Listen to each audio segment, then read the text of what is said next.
speaking with USF former head coach and legend Bob Young, and also joining us now, the voice of the Cougars on KWSN, Tom Frederick. Tom, welcome.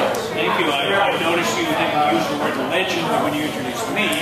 I could do a retraction here if you'd like. I'm never going to be called a legend, that's for sure. I disagree with that. Well, Coach, one of the things I wanted to ask you, and Tom, you started calling USF games in 1998, so you missed the national championship in '96. So, Coach, I would imagine that's one of your more memorable games.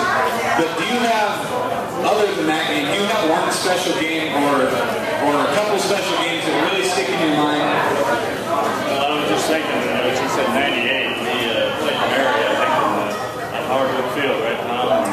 And Dale Lennon was coaching at Mary at that time, and now he's down at Southern Illinois where Kalen is.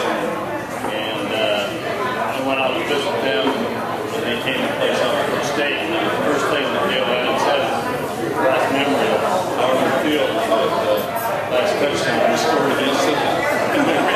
You remember that game, Tom? I believe David Ruder was involved in that game. And he was the guy who we worked with. Not about back then. I'm sure Dale Lennon remembers David Ruder very well.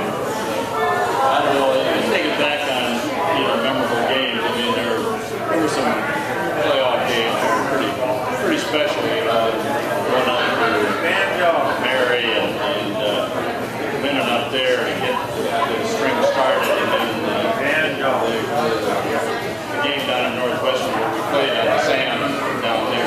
Probably the game that got us to the national championship, put us to another level with the Master game in '96. They had a powerhouse team, and that put us to another level. We played them. They were probably the national championship game in our mind. They were good. They went down there and played for beating on their home field. It was something pretty special. Well, 13 years into your career, you're down in Tennessee, and you're playing Western Washington for national championship. Curtis Riggs, who most people know, Kalen DeBoer, obviously, and Chuck Morrell leading the way for you. And you got a nice-sized win over Western Washington.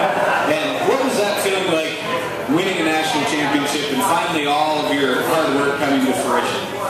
You think back on it, it's really such a blur because that time, we didn't have a break in between the semifinal game and the national championship game, and came home from Springfield, Missouri, and it was a blizzard in Sioux Falls, and we barely get back, and then we had to quickly get the films exchanged with Western Washington, and we had final exams on Monday and Tuesday, and I was still teaching 6 hours at that time.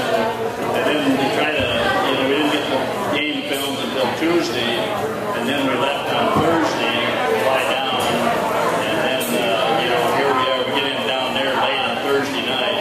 So we had Friday to kind of do some things, and then play the game on Saturday. And it was just a blur, but afterwards we realized what was happening. It was such a phenomenal feeling to think about, bringing the national championship to the city of Sioux Falls and being kind of the first team down that. I think at that time the Skyforce were really strong, and they had won, I think they won a championship that same year. CBA, yeah. And so, but anyway, it was to me, I would have to say it was a life-changing experience as far as our career. And the University of Sioux Falls, with the way that the visibility nationwide, I think we didn't really realize the impact that would have.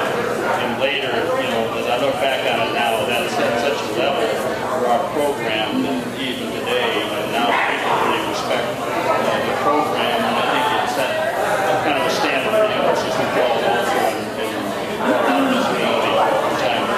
Thank you for that.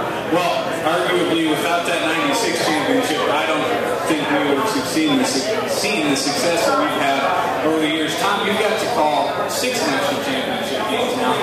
Is there one that stands out the most in your mind? I don't know if there's one that stands out the most.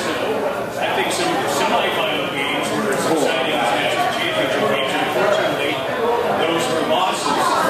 In 2001,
knows of that game, and I'm sure it kind of haunts you at times. Well, if the word Carroll, Montana comes up, well, that's always going to be part of it. You know, we had to help Carroll get to the national championship. They couldn't get there any other way. Good one, Tom. I remember as well in Kalen's first year, we go to Helena. Yeah, and 55 to nothing. 55. By the time that game was over, Tim Hyatt and I were in the highest point of the press box. Great vantage point, but it wasn't heated. We were looking out. We were up there with the guys who were filming the game. By the time it was over, we had some food up there with us in the last round. Kalen comes out. Before we get back from commercial break, he's already eating off our tray. He had already put the game behind us, which was good because in 2006 they won the national championship. That game, I was a freshman that year, and I was sitting at home and frankly glad for it after about this first quarter. And Coach, do you have a specific game that stands out in your mind as just the game you like to think about the least? Well, I'm thinking about that game you were talking about, Tom. Zip Feed Mill didn't come down that day either very good, so we did get to see that.